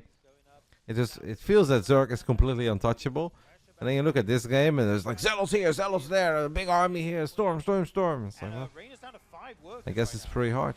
Yeah, taking the fight here, probably going to be the last fight of the game. This is the kind of fight where he might. This might be a better fight for Reynor, much better fight, but Reynor, honestly though, amazing spellcasting. Probably a little bit too late. Definitely a lot better than the previous fight, The right? problem is just there's just no money left in the bank for Reynor. A lot of ultras left, but not enough corruptors left. Damn. With a very excellent late game army composition, and we are all tied up here in the series 2-2. Yeah, definitely just taking very slow there, right? Just going straight into the fleet beacon, just getting the army he wants to get from the start, and just. I think Reynor now truly had enough of late game. And from here on out, guys, we're gonna send it or we're gonna die trying. He is not gonna go through that again. He immediately know that he can take a good fight, and I probably think Reynor should have just pulled out of that fight, but then ended up happening, and on the remax, it gets very, very messy. Yeah, very complicated late game to navigate there for both players. Zoun able to come out on top. Let's take a look at this fight. I think the fight on the right side was this was not a fight. Reynor had a very good. I guess the biggest decider was the fight above Reynor's main on the 3 o'clock base. Yeah, Zoun just found some really good trades there, and Reynor didn't get close to getting on top of the units that he was dreaming of. Does Serral still play SC2 as much as before? Yeah, as much as he's done over the last few years. He's just, Serral is basically in a permanent state of working towards the next offline event. That is what he lives for. That is what he enjoys the most. And obviously it needs to be worth it. He's not going to fly 15 hours to Korea to play in a last chance qualifier. But Serral is always playing, and he's always trying to be the best version of himself. And of course, he'll take some time off during Christmas holidays and whatnot. But Serral is Serral, and he's still doing Serral things. Welcome back to the RSL, guys. I'm Surgeon. Joined with me on the desk is Sort of. We are currently in the third place match of our offline Not the one we wanted to win, but we can win it. It is currently 2-2 between Reynor and Zoun. We just finished a super long late game here, Sort of. Yeah, this series so far is definitely East Coast getting all the love. A bit of everything. We had fake Queen Walks. We've had so much love on this East Coast. Closest Stalker Audience. We've had Carrier Rushes. You don't even know yet, Ahmed. You don't even know. Obviously, we talked about the map pool earlier here, and now we're going into Botanical, a bit more standard maps. So maybe we'll see more of the late game, or maybe they'll try to bring something out. Oh, and Tyrant Control. Much love, guys. We are going to be jumping into this game here. In the top left of the map, it is the red Protoss Zoun.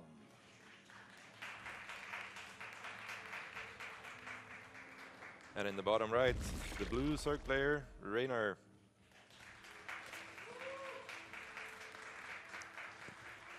Now, if you want to talk about big maps, Botanical is about as big as it gets. I can't count the number of bases, I don't have enough fingers, but there are a lot of them on this map. Yeah, there's a lot of them, so there's definitely potential for it to go very long again. But I'm more expecting to see something like he did versus Classic from Reynor here, where we see maybe some lurker play, but he goes into a more aggressive route, like single ego chamber, and just trying to put heavy pressure on him. We'll see if that ends up happening. We could see Sound doing something crazy again, like a double Stargate play or something. So we'll have to see how this plays out. Yeah, indeed. I mean, you have the choice to go for a really macro-orientated build here on a big map like this. You can also flip the script and say, okay, that's probably what you expect. I'm going to all in. I'm going to be aggressive. Try to deal some damage to you. We'll have to see what these guys want to do. Right now, we're looking at a standard hatch gas pool. The Gateway finishing up here. Probably be taking his Nexus shortly. And the probe does come over. Not early enough to block the hatchery, though, this game. Yeah, not early enough, but still going to be annoying here in the middle line. And force some drones of mining and just losing a few minerals for Reynor. But yeah, on this map, you could definitely expect some of the more standard play. But again, Reynor, looking at last game, he might want to take it a bit more aggressive, or maybe he looks at the game like, actually, no, I was fine. I just needed to take the fights a little bit better, and I would have been completely fine. That's also another option for him. Yeah, I kind of liked his choice of builds in the first couple games where he was aggressive and he took it to Zoun. It looks like he's going to be, like, we haven't seen him go for quick storm yet, right? He's often going into quick air units, which can be punishable with some timings. So Reynor may be thinking about that as we do go into game number 5. And this feels like such an important game, right? Yep. Because if you go up this game now, you kind of have a free game that you can throw away with an all-in or something, or you just need the one more to close out the series. So this game is very pivotal for both these players. Yeah, I think like the build that Reynor did on Mothership, where he just goes with massive idling main timing, would be great versus all the other Sound builds. But he might be a bit hesitant to bring it out again, because what if Sound does go back to the Colossus Stalker play, right? It's the thing where it can still work, but your timing window is way shorter. Enough late game. Plus Let's just crush. Compared to a double Stargate follow-up. Yeah, indeed. I mean, they're both from England, so. Right now, the Stargate is on the way. Yeah. Both Wardy and Sturgeon are British, so it makes sense that they sound somewhat similar. Thank you to Sorry, my name is Classified for the 2 months with Prime. We'll take it, matey. Thank you. You're welcome. Yeah, just first step coming in here, getting some scouting done, just making sure that we actually have this. Which one, Rogue Assassin? Might finish this trade actually. Oh. Good microphone Reynor, keeps the first round alive. Oh, does the second one. That's not one good. drone goes down, more drones pulled here, oh he my uses God. a second one. This is just one adept. It shouldn't be getting this much damage. Okay, finally it goes down, but 2 drones go down. This is a bad start. Caller trick was forced, and you lost a little bit of mining time there. That is a big success. This is a bad start. Yeah, massive success, I would say. Like getting 2 drones there, and also, like you mentioned, forcing the idle time on the rest of the drones. That's a massive, massive damage that you don't really expect to get from a single adept like this. Look at the income advantage already up in the 300-400s for Zoun. He is following you this missed up the with double Constellation Oracle, Cup. so he will have the opportunity. It looked like a fun to event. I go wasn't there, small but it drone looked kills. fun. Sending it instantly across the map. So normally, we've actually seen him keep them at home a lot, respecting Reynor's ability to pressure that third base with Zerglings. Maybe you have another chance in the near future, mate. After that early start, Even closer to home, who knows? Oracle straight in. There will be queens here, though, to greet it. Yeah, and Sport's already up. Might lose a drone or 2 here, but that's kind of okay. And the fact that he did choose to send his Oracle straight across the map does mean that his third is slightly delayed. It is a few seconds late. Reynor not being able to find the probe on the way out, though, so he will get it down at a decent timing at least. Yeah, I like that Reynor has a creep tumor in the main here as well. It's like quite a big main base, it feels like. Having being able to run your queens around it quickly to zone out the oracles feels very nice. Absolutely. I feel like sometimes the Zerg skip the tumor in the Wouldn't main. that be something? Yeah, there's so many directions you want to creep at. You kind of have to pick and choose in some situations, but yeah, definitely in a situation like this, having that creep tumor there, and you can eventually send it down to the low ground from the main base, right? So definitely not a bad choice at all. See the fast Evo chamber coming in from Reynor into the standard Twilight Forge from Sound. Yeah, so he's going for that quick Evo chamber that lets you get +1 melee. This normally leads into, you know, a Hydra build where you go with a Zergling. The Stellar Cup was indeed done by Ursa, and basically you can always find information on Team Liquid, Reddit, or go to streamers that you think are affiliated to that event. So maybe Statfast's stream would be a great place for any Ursa event. Obviously, I should always know if there is a big event coming. You guys can always ask me. But the next time there is something happening in Canada, it will probably not be done by Ursa TV. Even though they might do another one, of course. But that would be a bit later. There might be something else.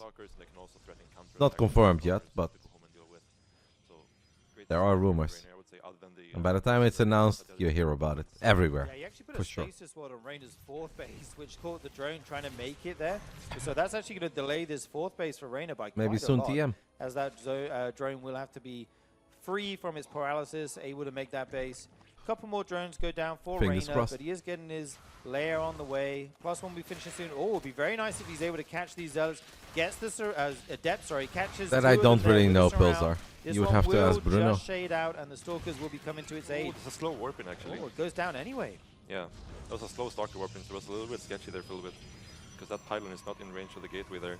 But yeah, seeing this extra Stalkers warping in is already great for Reynor, because he knows there's no Adept follow-up, there's no charge slot Archon thing coming. He knows there's just going to be Blink Stalkers, so he can prepare properly. And he's doing the double expansions he did on Mothership, whereas if Sound opts to pressure one of the bases, he can go to the other one. But Sound, like we saw on Mothership, is going into that Robo Bay. It's not needed to check it every day, but if like once a week or once every 2 weeks you stop by this stream and be like, hey Roddy, anything announced yet in my neck of the woods? I should have answers for you. So Reynor is indeed going to send it, guys. This has obviously not been the cleanest early game, but I did kind of expect this. Obviously after that last game there is no way that Reynor wants to go through that again. And this is a big moment in this series, because if this goes wrong, it's going to be very tough to turn this around. Zoun is building 5 batteries, 3 cannons, double Robo Bay. All comes down to unit positioning. 3 cannons coming down for Zoun, so he absolutely knows the Reynor is looking to be aggressive here. It's all about how much damage Reynor can get done. He's moving towards the natural. It looks like he's going to be trying to fight in this space between the natural and the third. We might just go for the natural here, right? Army out more than the Zerg army. Reynor moves to the natural. I think that's bustable. On that static defense. I think the natural is bustable. Go down. He's going to be spreading creep, trying to bust. We need to kill those batteries. We need to kill the batteries. It's going to be very crucial to hold up all these things. Because right now there's no other answer to these things. And the position between the bases And the batteries lived for so long. Doing a great hold position with the doesn't look too hot, but maybe. There There is something in the main base. I think tiny link drop in the main. He blinks back to the third base. Double link drop. Drop here in the main as well. But we're not doing enough. It took way too long to bust the natural open. I'm not sure if he feels like he's done enough damage. We are in trouble. Can't kill Zoun here, but he's going to be pulling the brakes here. Yeah, the Colossus coming out kind of means that since there's no banelings or anything like that, it doesn't really have any way to actually bust through. This does not look good. Not ideal for Reynor, I would say, but I would also say he's kind of in a playable position. It's not like the previous game versus Colossus where he didn't have access to Ravagers, something to deal with. We almost got the batteries immediately, and then we didn't follow it up. His economy is a lot worse. Like another wave of corrosive balls, and we actually would have killed it. But we just didn't get that. This is very nicely controlled by Zoun. It's difficult to deal with two things at once. Controls the Stalkers very nicely, forever. him back, keeps his units in the natural alive as well. This Colossus, like you say, came out at the perfect time to help with his defense, and only losing 6 probes to this is very impressive. Yeah, very good hold from Zoun. We'll have to see now. Reynor is going into Ravaging Bane, so if Zoun... I don't know how Reynor survives here. I don't know how Reynor turns this into a playable game. I don't think it's a playable spot at all. I think Reynor is in a world of trouble. Baneland speed right now, so Zoun definitely has a big window. It was a very good hold by Zoun. Kudos to Zoun. Stalker falls there, the rest will blink It's not what I want to see, but it was very impressive. To counter-attack, try and buys himself some time here. As he is on 75 workers now on 5 bases, he has a good mid-game economy. He just needs to not die in the near future. Yeah, absolutely. That bailing speed is crucial here. That's probably something you're looking to buy time for, right? It's these Ling run by. I mean, if we have Ravagers and we can break the force fields, there is like a tiny bit of hope, but right now I'd be lying if I think there's a lot of hope, because I don't think there is a lot of hope. Extended thermal lance is finishing here. It's going to take something very special and something very magical from Reynor to win this. Drop in the main, Zoun will have to deal with that. More Zerglings at the natural as well. 1 base for Reynor already going down. He's going to look to try and engage as Zoun comes down this ramp, it looks like. Yeah, very hard place to fight in though. They're so choked up with the ramp and also coming in from the other side. It is only 2 Colossus, so maybe with a 6 around. Reynor needs units to come in from the top though. Yeah, a lot of force fields available for Zoun, but it looks like he wasn't quite looking for a moment there. A few units going down. The Ravagers will bile down those force fields. And it's scary. I mean, it's scary for both sides. We need a surround. If Zoun comes down this ramp, he can be flanked from both sides here. Viper's on the way, Reynor okay. also can't really go up Maybe. the ramp and attack into the Protoss army. But we need energy. Yeah, timing is we need time, right we need right energy. Now. When this Vipers comes out with energy, it's completely done, this push. And there's no Templar Archives behind it. There's no more upgrades coming in, so it's really going to the fight now. Yeah, the Viper's trying to get energy for abducts, but Zoun pulls the trigger. Baneling's moving in from the back. They get some good connections on this sentry ball. Stalker's starting to fall. Reynor trying to hold on as best he can. He's Colossus on the high ground, dealing so much damage to everything. The Ravager ball survives, and here come the first abducts. No, the Stalkers zone them out there. Yeah, Reynor just needs to buy more time here. Just get more units out. Careful, don't lose Vipers. Are so crucial. We cannot lose those Vipers. You cannot lose them. 1 Colossus. Oh, saved by the Warp Prism. Sick anticipation. Oh my god, he dodged it. By Zoun, he's going to be able to save. He dodged the second abduct by putting the Warp Prism, putting the Colossus back into the Warp Prism. That was insane. Out here, right? You kind of need to have that remax come in and deal with these units that we see on our screen. And yeah, the Colossus are just going crazy. The drones getting pulled and just melting to these armies. Beautiful blink forward there. Every time he abducts the Colossus, that second dodge on the abduct was insane. It's basically a tiny projectile that travels, and right when it traveled towards the Colossus, he put the Colossus back into the prism. So energy gone, no abduct. And then the counterattack, Reynor had the correct composition this time compared to the Mothership game. But obviously when my boy is tilted. You have that failed all in, your drone count is not what it needs to be. He's very tilted. But really there after the fight, you're able to like almost immediately remax as the Zerg, right? So you can just be ready to take the next fight as soon as your unit pops. But there wasn't really much of a bank at all there for Reynor. So after that first fight didn't go his way, it's really hard to actually get your army together to fight. Yeah.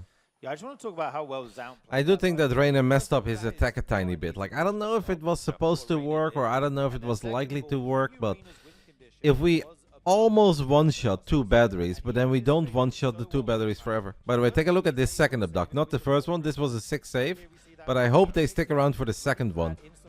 Because that Viper has energy. That was sick. That was actually sick. Oh my god, what a save on that Colossus. Yeah. And then the third abduct. The second save is incredibly sick. The first one is great.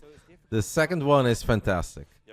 Like, I don't know if there was some luck involved there, but that was insane by Zoun. Yeah, Reynor should have maybe gone for the pylon first, so you create a bigger gap, and then try to get on top of that cannon, and then try to get the batteries, or corrosive bile batteries, disengage corrosive bile batteries, but Reynor was a little bit indecisive in his attack, and obviously Zoun just did a really good job in defending. So he hit his timing very sharp. Hello, Lambo. Yeah, man, I was excited for our boy, but unfortunately it did not go his way. Yeah, Zoun now on match point. But it's okay. We're still having some fun. Just not as much fun as I was looking forward to. In the bottom left, the red Protoss, it is Zoun. I did not Fury. I was watching the RSL yesterday. And that was 8 hours, and then top left, I was done. The blue circle player, Reynor. I can take a look at the results. It is Reynor's last chance to stay in this tournament, guys. Lend him your energy. If you're a fan, we need to see him take this map if we want to get a game number 7 and this series go the distance. Now's the time to bring out your best build. You know, whatever you think has the best chance to work. We are on Persephone, which is a very kind of standard map, apart from the somewhat short air distance between the main bases. Yeah, I would say traditionally Zergs kind of like to play on this map versus Protoss for the most part. We have seen Classic pull out the War Prism Charged Archon build. That's the War Prism get across the map very, very quickly, right, due to the main base locations. But they could also be Zoun. I mean, Fuse did win 2 maps against Pupu. That's actually not bad. More likely expect him to go into the same we've seen so far. I think Pupu is a tough draw in the quarterfinals for Fuse, but not a bad performance. Top 8 and a close 3-2 loss. That's not bad at all. From both of them, Hatchgas Pool and the Gateway, probably going to be a Nexus. It means bunny or rabbit in Finnish, Devil's Claw. Nice and standard. Yep. Just see the core coming in as well, and third hatch here eventually from Reynor. And that's the usual business, just being a little annoying with the probe, harassing those minerals. Reynor getting across the map with the Overlord, just going to see everything this time and know exactly what's coming his way. And we'll have to see what they go for. I think Reynor, again, he's just going to try to probably hit some sort of mid-game timing again. I think that map was a little bit difficult for it to actually get into the natural there. By the way, Lambo, if we have a free afternoon, there is some Dutch football that you might be interested in at 2:30. Ajax Feyenoord, always somewhat fun. Our version of Der Klassieker. Both teams are bad right now, so it's going to be a clown fiesta. But I think they are worse than us. I think we're both bad, but they are worse. So. Scrappy, lots of multitasking and stuff, which I feel like he excels at. What would you think Reynor's, if you had to pick? I know you can't know, but if you were to guess, what do you think Reynor's thinking here? If you mean football, no, I cannot show the football game, of course. But I will also go offline. Once the RSL is done, I'm going offline. And if you're wondering why it's empty, by the way, Lambo, the Ajax fans had a great idea to light like 100 flares in the previous game against Groningen, throw them on the pitch, they get a warning, 10-minute suspension. Announcer is like, guys, please don't do it again. If they do it again, they're going to suspend the match and everybody gets punished. Players come back, they do it again, previous match gets suspended, and now they have to play against Feyenoord without support of their F side. Ajax fans are truly special. So stupid. This time it will be shooed away So by stupid. the Queen and the Lings. I mean, Feyenoord fans are not a whole lot better, to be fair. We have our fair share of idiots too, but that one was particularly dumb. No empty stadium, just the part behind the goal, which is where their ultra support is, their F side. That one will be completely empty. So instead of the regular 50,000, I guess it will be like 35,000 people today. And then with 3 oracles, or 3 adepts plus the oracle, actually goes back. I mean, it doesn't matter why they're doing it, Real Dane. It's stupid. Yeah, turning around here. He does have oracles on the way. will be There's able to actually a find very out sad story about yeah, that previous as game as well, but harassment don't does. really have to get into it. Scorpio's going down Either way, here when you for throw a Reynor bunch of as stuff well, on the so he is pitch, prepared for this. He's that got has the nothing wings to do together. with being a No fan danger or of being main this game. unhappy. You're just a But bit the of a Oracles donkey. will see those There's no other way detailed around it. background. Oh, sorry, Reynor. There it is. Goes down on the ramp. Yeah, the nice thing about keeping these two adepts out of the map for that long is that he knew exactly where the Zerglings were the entire time, right? He was able to see them every time with the shade, and for that reason he knows that the Oracle is safe to fly straight across the map. Doesn't have to stay at home to defend the third base going up, as we can see as it is right now. Yeah, we do see this rather standard kind of quick nexus here for Zoun going down at the third base. He's taken 2 more gases. I guess A shield some battery bit just to stay cheering safe over at here. Tasteless's These channel. Oracles haven't got anything done yet so far. No, not really any drones falling. So I think Reynor will be very pleased with how this early game has gone so far. Yeah, it looks very good so far, especially compared to the previous game with already the first adept kind of got out of control and then we had some follow-up kills by the Oracle. So Reynor should definitely be happy here. We do see a fast layer, fast Roach Warren, no +1 evil this time. Yeah, no upgrade on the way. Ooh, that Oracle just getting away. Okay, he does get 2 drones. I feel like that's kind of the minimum you should get if you do Good find night, the Alex. Oracles. Take They care, have matey. a decent amount of HP against those. I don't know why we're going to bed at follow here 10:30, gonna but be once again the good Forge night. and the Twilight. good 2 more morning, gateways. good night. This looks like the builds we've seen previously out of Zoun. Looks like this is how he feels the best way to close out this series is. Yeah, slightly faster Twilight Council, but still goes into the blink, just to Forge a little bit delayed here. So it's very similar to before. We see 3 more gateways coming in as well. Might look to put on some pressure, or maybe he'll add on a couple more gases as well. We'll see another gateway coming in. Actually leads me to believe that it will likely be something like a 6-gate pressure here for coming out of Zoun. Yeah, indeed. He's going to be able to move across the map with these Stalkers. He wasn't forced to make more adepts than he wanted to, like we did see in another game. Blink, as that finishes up, we'll see him move across the map, and it's all going to be about Reynor's defense. He's already up to 68 workers. Sometimes it feels like you want to be around the 60 to 66 mark to deal with this. If you make too many, you don't have quite as many units. Yeah. I would say Zoun has been really good about his reads this game in terms of what he goes for in the mid game with these Blink Stalker openings.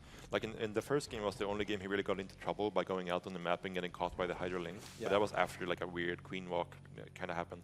In most of these games he's had a good read. In the previous game when there was melee happening, he didn't do any pressure, he just kind of stayed home. And in this game when there's like Roach opening, or into Hydras in this case, but there's no +1 melee, seems like he's committing a little bit more. And as I say that he is getting... Sort of. The Swedish Zerg player that lives in South Korea, and Sturgeon, who is a guy from the UK that also lives in South Korea. Grand finals will obviously be done by Tasteless and Artosis. You can get a little bit of Tasteless PvP Grand Finals casting. Robo going down as well. We'll have to see if he wants to go into those Colossus that he likes to see. We don't see a Can't Robo speak on the anymore. way yet, but no. It is once again going to be a Fleet Beacon as well as a second Stargate here. Yeah, it could also be this thing with the extra gateways. You just have the gateways in case Reynor does something like he did in previous game with the Ling Ravager attack. You have a bunch of gateways you can warp in Starcraft if you need to. And immediately after seeing the Infestation Pit and the Hydra then goes into this double Stargate play, so he's getting ready to get Tempest to deal with these upcoming Lurkers most likely. Yes, Reynor's actually made a lot of units, and Zoun's Stalkers are out on the map. They do have that stasis ward to fall back to if the Zerg army tries to catch them. Ooh, I like to some think that adepts going Reynor, back his down game in has the been middle of the good map. so It's very far, nice but... for Reynor, so active with his Zerglings. Yeah, one big thing here is like he built the Kill it. Stargate and the Yes. Beacon right after Yes. the Overseer went Yes. through, so Reynor Yes. won't really know right away. No. Ooh, massive stasis here. Won't really affect too Getting much. one since is not much nice. else happening. He 2 might would be have able been to amazing. Oh, nice recall. So yeah, this timing is actually kind of scary for Zoun, because if Reynor was just going into Lurkers and going into 90 drones, the Tempest would be great. But now Reynor is actually just making more Hydras and coming across the map here. I know, Johan. I recently ran into Ricky, Super useful in a scenario like this. but I think he was in his streamer mode because he wasn't paying attention. And then he lost 55 MMR to me. Went 4 base Zerg against 2 base Phoenix Zealots. No bueno. Poor Sordo. Exactly what Zoun was up to. I actually felt bad. Scouting here with the Overseer and these Changelings. Oh, the Changelings will actually never mind. taken out by the probes. Yeah, I would say Zoun has been really good about just making it hard for Reynor to know what's going on, doing different build paths every game, and every kind of path he's taking requires a very strong reaction from the Zerg player, and Reynor has not been able to quite figure out exactly what's going on to hit the correct timings at the correct moment. Yeah, we do see the Tempest starting to come out here. I don't know if Reynor knows about them. This might be the first time he sees them, but that 4th base, okay, now he definitely knows about the... I think Reynor is in a really good spot, so it's starting to look like we should absolutely get a Game 7. I think he's on already. already up to I really hope for Reynor he wins this, man. Like, he's still not going to feel good, and he's still going to be very unhappy. But if he wins this series, then at least he'll have a bit of a smile on his face. A couple extra buckies to spend in the streets of Gangnam. Get some fried chicken, get some beer, get some soju. And life isn't all that bad. It's a little bit scary for Zoun because there still is no storm. It's just the Starcraft. I would say out of the 3 servers, Pulsar, Europe is okay. It's not mega active, but Europe is okay. Korea is very inactive. Like I'm rank 50 GM on the Korean server while playing from the Netherlands with 200 ping. So that kind of tells you all you need to know. And NA is like so-so. It's not super active, but it's kind of active. He's trying to get us around on all these stalkers, the lurkers burrow. The Tempest firing as much as they can, but there's so many Hydras here. They fall back to the shield batteries. I'm definitely not the GOAT. Zoun trying to hold on as much I'm as okay, can. but not the GOAT. Reinforcing this instantly with Let's his go, tanks. game 7. And the stalkers are starting to fall. These Tempests, if they go down, it could be the end here for Zoun. We love game Stalkers 7. falling one by one. Everyone Zoun loves able to game hold on 7. here. So many probes starting to fall. Yeah, already a really great trade for Reynor because it's 17 Hydras within production. So even if Zoun somehow managed to actually stabilize here, there's going to be another wave coming, and we still don't have any storm anywhere near. It's over. The only thing he has going for himself here Where's is Joe Rogan? coming out, but there's already multiple overseers. He's hurt. There's multiple more Hydras coming on. He's going to hold his third base for now, but the second wave is going to be extremely hard to stop. Yeah, the fourth base cancelled. Definitely. The by massive, Reynor. 100%. 14 probes going down. Easy peasy. Zoun now down to just 60. This second wave, as Reynor maxes out, will hit even harder than the first wave. Yes, I actually think global ladder is one of the best things that could ever happen to the game. And before people have panic attacks, when I say global ladder, I don't mean everybody has high ping. I still believe you should keep the current servers that you have, but put them all on one global server. Yes, that would be one of the best things that could happen to Starcraft. I'm very convinced. Yeah, he's holding on as best as he can, but there's obviously You Thermo agrees with me, by the way. This third base is basically a killing That's blow, all you need to know. where If surely Mark he might be agrees, able you know to it's a great survive and idea. keep his army alive, because there's only a few more Hydras left. But what are you really going to do with it's a 5-base Zerg on as a 2-base Protoss? This is mega code, by the way, by Zoun. I don't know what we're doing here, but Able to kill the fourth base, then the third base, a bunch of probes. And now he says, okay, the only thing you have going for you is these scary air units. So let me go into Aspire, but never mind that. He doesn't even need Aspire, he says. Zoun, what are we doing here, mate? Try to pick off this mothership. Such an expensive unit goes By the way, Lambo, you missed a turbo banger between Reynor and Zoun on Celestial Enclave. If you want to go back into the VOD a little bit, or the tasteless VOD, and you want to take a look at Reynor versus Zoun on Celestial Enclave, woo! That was some fine Protoss magic right there. This fast of a mothership. Good night, Anna. Thanks for hanging out. There can't really be any storm. He was looking around with Zerglings, didn't see any Templars, and he just opts to pull the trigger with 3 lurkers before he even had the. I've had really bad dreams over the last 3 days. In one of my dreams, I was battling a tiger. And the other 2 dreams, I was driving a car that I don't want to drive, and there was damage, and I couldn't open the trunk. It was hell. Really bad dreams.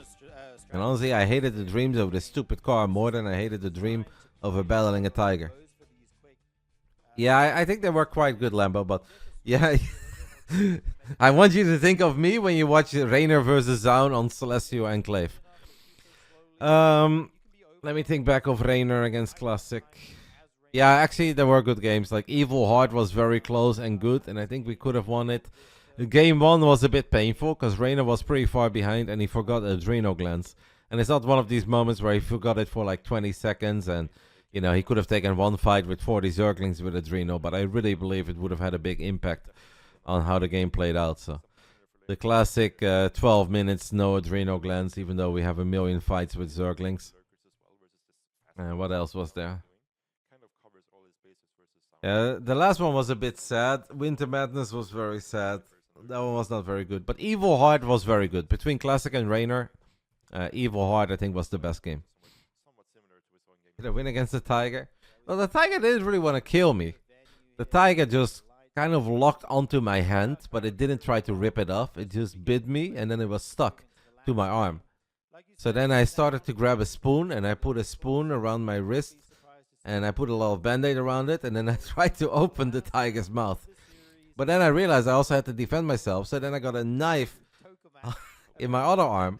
But instead of holding the knife, I also taped the knife to my wrist, So I was the knife man and the spoon man. Like, and then I woke up and I was like, yeah, I have got problems. I don't know what the fuck's Bottom happening left, over here. we have the blue Cirque player from Basilisk. Why hold a knife if you can tape it? It was so stupid. Dude, I had this thing during the normal RSL seasons where I couldn't say Tokamak. I just kept saying it wrong. I like this mental block, and once again it comes out here in game number 7. What a series we've had so far between these guys. We've seen we've seen early time-ins. In case any of you guys joined later, the difference between third place and fourth place is around $700. So $700 on the line for the winner of this series. The loser still walks away with 1,000. The winner gets 1,700. The late game, like both of them just like going straight there, right? I think if he's going to go Talk into the late game, back. he would prefer to do it from a position where he has some sort of advantage in the mid game. Not like So you that. have this like bigger bank where you have a traded efficiently going into the late Hey game. so you have Patches, something can you to do me a watch. favor? I don't know if you're still here, Yeah, it Patches. seems like Reynor's done The really next well time you with make a those map, time-ins against you have to Zoun. call it Often goes Casino units or Royale. able to hit That would be the great. Colossus You have to now. make a Casino Royale map Good for us. against Hydras and Lings with that light tag. Right now, though, we're just starting to build up here. We got a Nexus on the way. Hatch gas pull for Reynor. Wasn't blocked at the natural, so can take his base there. Yeah.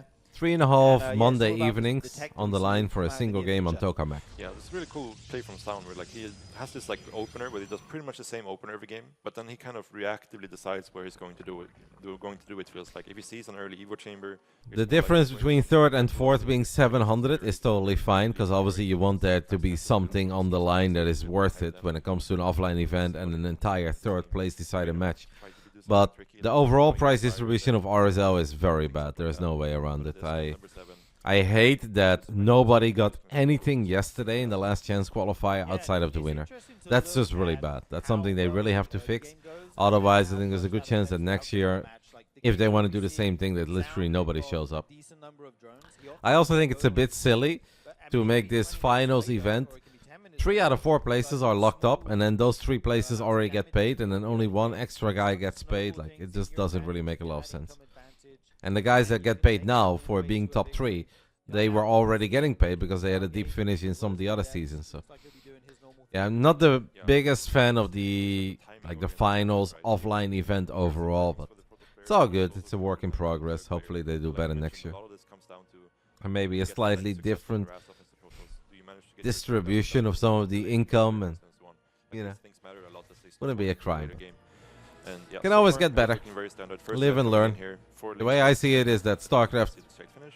is better than no StarCraft, That would be a very risky but obviously one. they This can step, improve trying to do what upon they quite a can. few things. Already lost a decent amount of shields. I don't think that would do anything except wait for its buddy to come across the map. If he... Oh, we actually don't see a second Adept coming here right now. It's going to be stuck in the wall, making sure there's no Zerglings running No, that in has there. nothing to do As with we it. see That the was Oracles coming out here that's for Zoun. completely irrelevant Yep, to playing everything nice I and just safe said. this time, keeping the second depth at home. Doesn't want to let any sneaky links in to see what's going on. And Zoun most likely just going to secure his third here. You can see he's kind of keeping the Oracle home a little bit, respecting the fact that there could be links out of the map. We've seen in the games where he does still have his Adepts out on the map, he will send the Oracle straight across because he knows where the links are, right? In this situation, he doesn't really know where the links are, opts to keep the Oracle at home, and secures the third. Yeah, Reynor does see it exactly as it goes down, though. So he knows this is an early third base before 4 minutes. That already gives you a lot of information. You know, you can't be all in if you're also taking this third this early. So good scout there by Reynor, gets confirmation of that. And he didn't make too many Zerglings here. If you make a lot of Zerglings, you kind of have to try and delay the third, but he only made a couple, so he's able to get his drone count up as fast as he can. He will overtake Zoun in the 40s, which is kind of normal, I would say, in this matchup. Yeah, Zoun warping a couple more depths here, most likely going to be going for his 4 depth 2 Oracle pressure that he's been going for in most of his games here. In the meantime, getting a battery on the third. You'll see some straight up Twilight openings once in a while. Like Robo's not really a thing. So it's basically almost always Stargate, and then obviously Stargate can go in many different routes. Once in a while you see straight up Twilight Council, but it's not that popular. But it can work. Can catch an opponent off guard. But Oracle's obviously better. Adding in some more gas here. I like this stasis ward at the 4th base. They get Naniwat? Last game I don't think that's a very good reference. I don't know which Naniwa moment you're referring to. If you're talking about the Probe Rush, that was not a third place match. That was a irrelevant group stage match game that had zero impact on the rest of the tournament. And if you're talking about Polt, that was obviously very different. Yeah, very cool play. Gets one drone here. It's a little bit annoying. It's going to delay the fourth hatch a little bit, and that is something you really care about. In this case, I mean, Pulsar, they always say, they've said this many times, that they have a prize pool, and that prize pool got doubled by Archon Studios. So, whatever the prize pool is, half of it is from them, and the other half is from Pulsar, from Archon Studios, right? They've said that 100 times throughout the year, so this is not a secret. I don't think the distribution overall is that good. And I know that running things is expensive, but it doesn't have to be that expensive. I don't really want to get into it because we're just going to talk in circles. They can do better. Yeah, we have seen players like Shin also favor like Roach Hydra timings as well a lot in this matchup, and we do see Reynor making some amount of Roaches. There is still no Roach speed though, so I'm actually not very confident in that happening. Some pressure coming in from Zoun. Blink is still Archon Studios is the company that makes the tabletop game. Also just like move out to just force some units, make sure. So there's a Starcraft 2 tabletop game coming. Exactly if you're into board games, you should absolutely check it out. Slowing down that Zerg economy. Infestation Pit is on the way now, so it's likely going to be those lurkers eventually.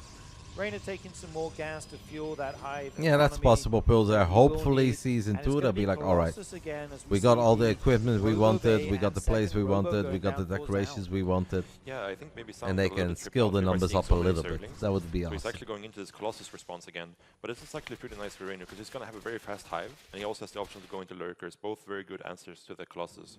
We could see him deviate into something like Disruptors, but they're also very hit or miss in this matchup, so most likely he's just going to commit to the Stalkers and the Colossus, and maybe try to get a timing. We actually do see the Templar Archives and Charge coming in as well, so he's already deviating a little bit.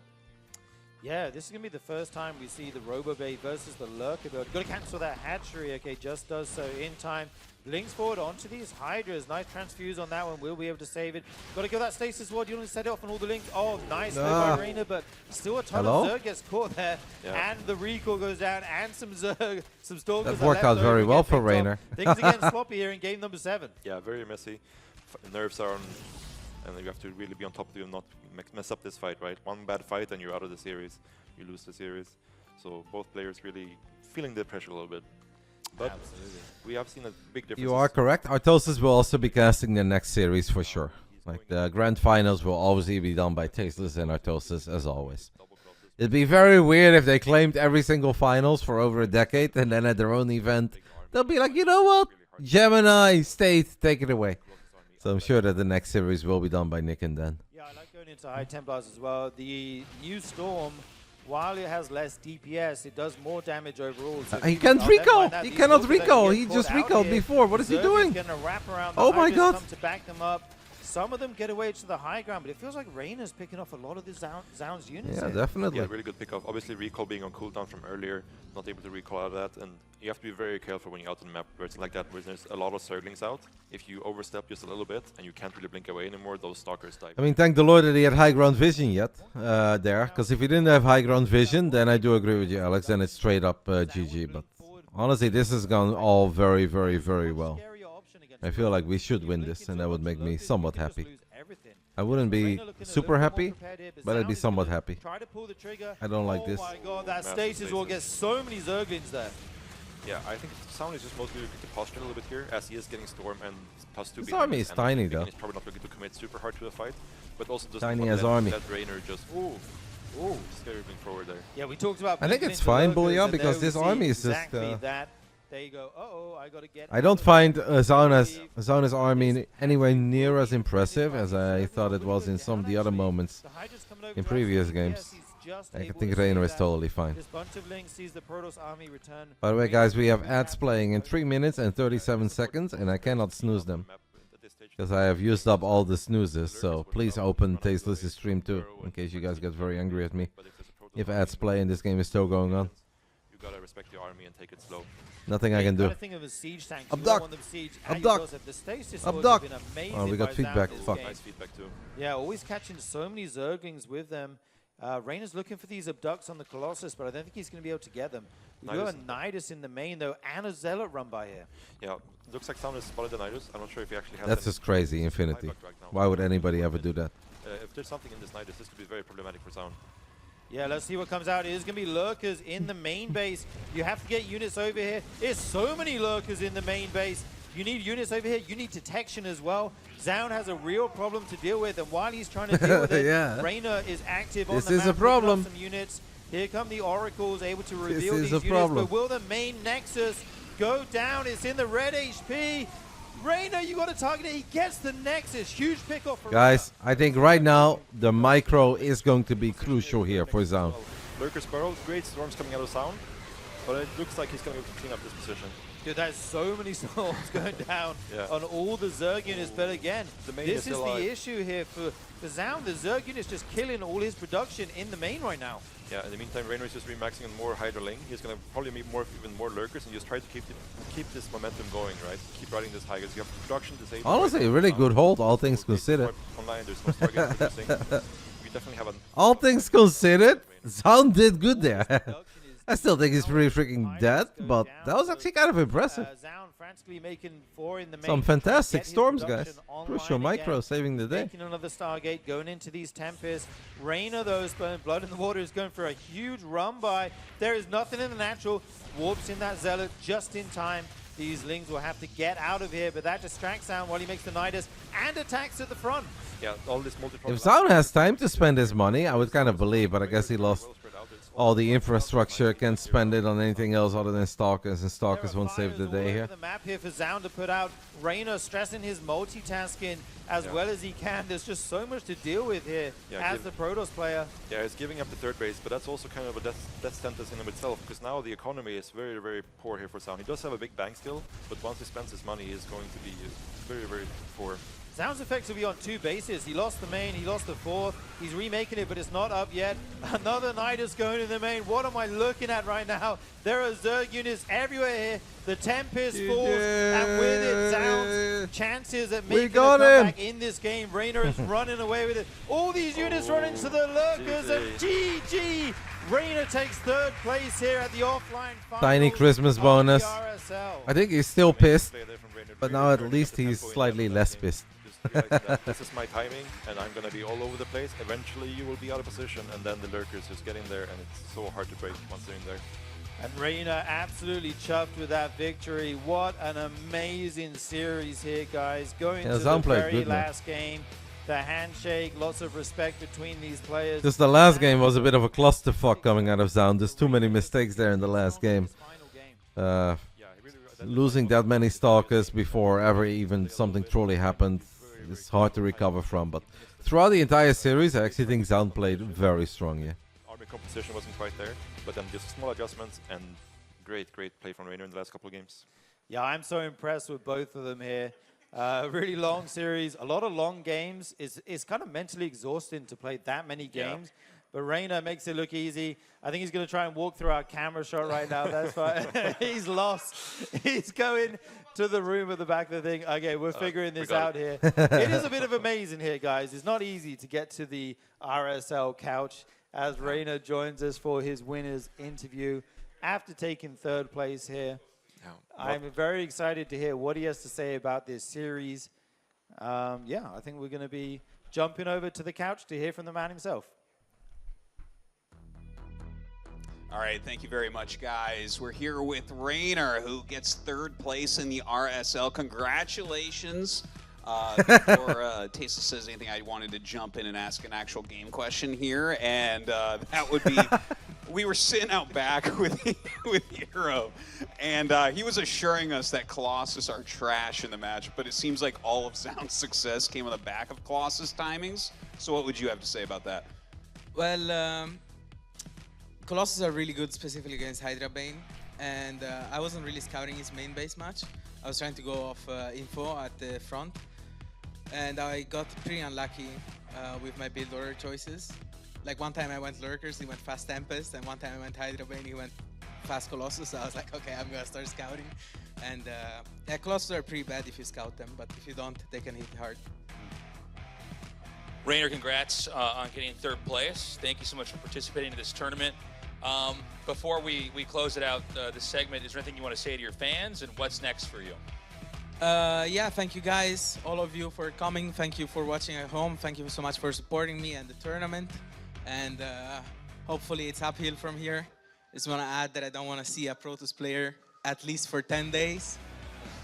And yeah, other than that, I'm pretty happy regardless. Excellent. Well, thank you so much for participating. We got a quick plug here, guys. We want to say thank you to Pulsar. They make amazing stuff, and they've been supporting our event. And also thank you to Archon Studio. They are making the Starcraft tabletop miniatures game. And we were Didn't want to see him either, so. sponsor us for the entire year. Likewise, the feeling is Very cool mutual. set. There's a lot more to come. And we're going to be going to the finals next year, so stay tuned. We will be right back.